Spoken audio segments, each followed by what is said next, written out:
alamin natin ang detalye nitong National Simultaneous Earthquake Drill sa report ni RH15 Giselle Ricafort. Giselle.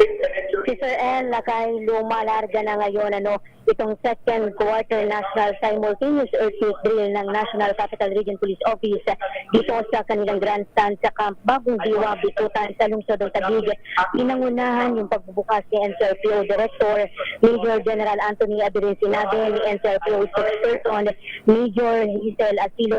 Lalahukan itong drill ngayon ng humigit kumulang 3,000 pulis.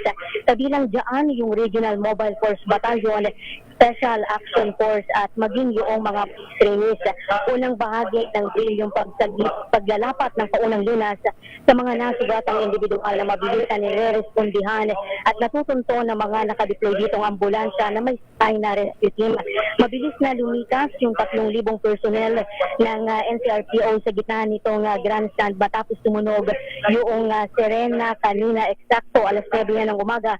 Suot nila yung kanilang mga protective gear o yung mga helmet habang nakadak, cover and hold maayos na nagkahanay dito sa open space. Magkakaroon pa ng dalawang senaryo mamaya, kabilang naman yung sunog at natrap na mga personnel sa ilang mga gusali kung saan isasagawa yung tinatawag na high angle rescue naman. Ayon sa NCRPO, mahalaga na handa itong mga first responders sa panahon ng sakuna o kalamidad anumang oras kung saan nahasain o hinahasa na yung kanilang rapid response, evacuation at mga techniques sa rescue operation upang makapagsalba ng mas maraming buhay.